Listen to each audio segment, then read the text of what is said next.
Quick Q&A, Paudie. Do you remember your first time ever at Croke Park? Ever at Croke Park? Yeah.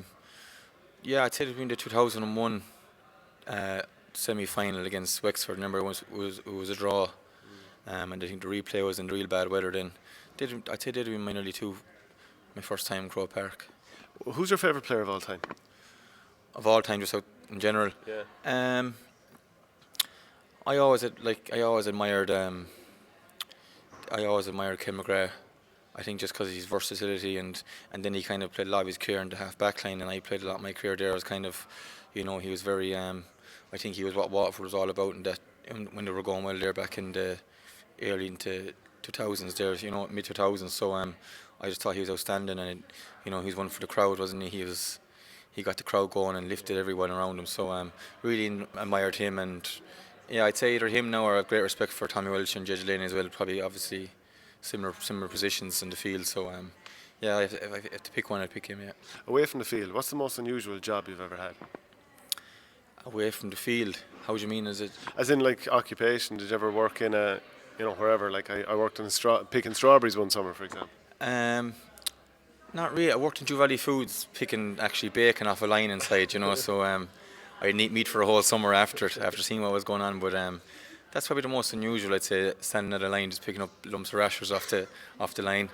I know you said to me recently you're off social media now, but who would be the most famous person who has followed you on social media, or even on Instagram if you're still on that?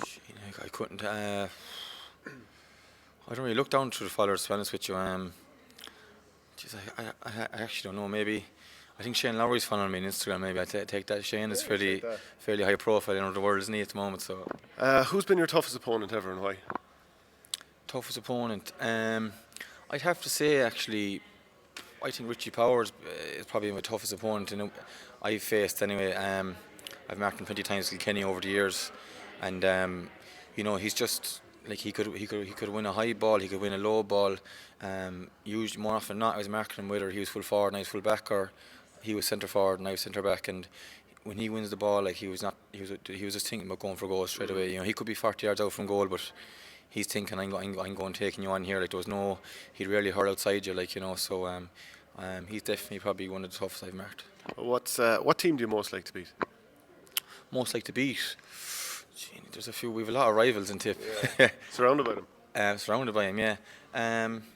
Look, I think the rivalry we've built up over with Kilkenny over the last number of years has been, obviously we've kind of evened it out this year, maybe I suppose, in finals and that. But more often not, they had the upper hand if you take into league games and that. So anytime we get a win over them is you always have to enjoy it. But look, we've plenty of rivals in Munster too. So tough question. Them all, I suppose.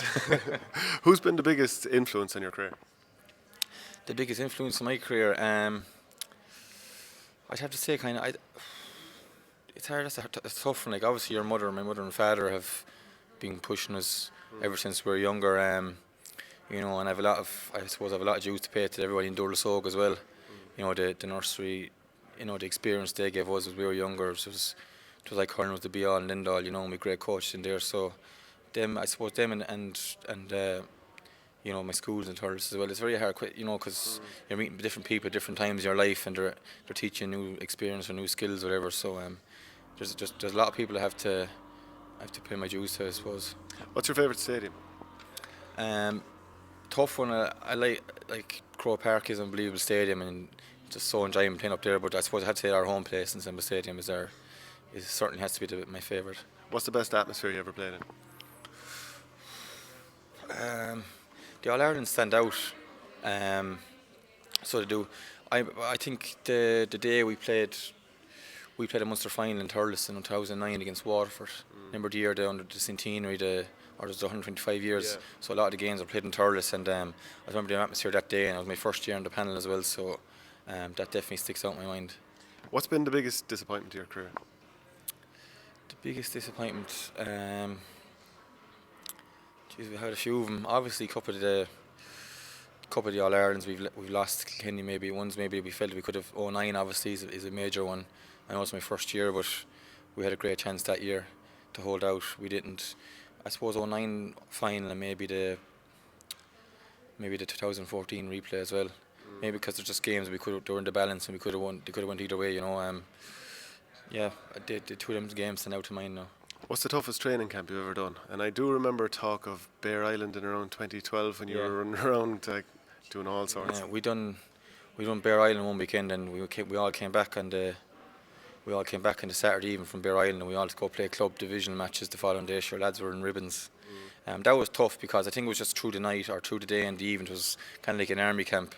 I know we went to Alicante one year, my first year again, the panel with Keane O'Neill, and we were fairly put through our paces that week as well.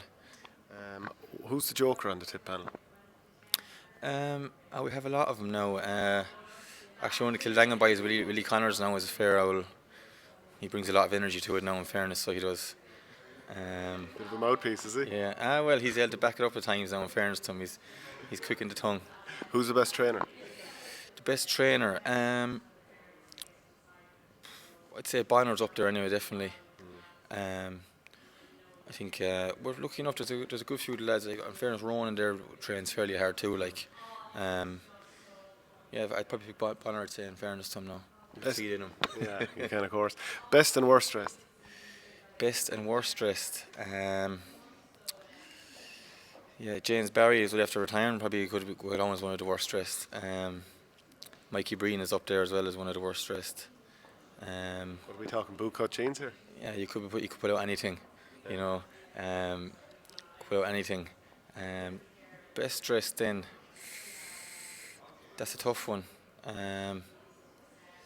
Shamie Cannon or Brendan usually keep themselves in good old order.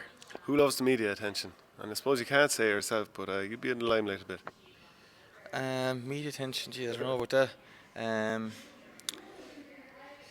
I don't know, Barrett or Bubbles. Yeah.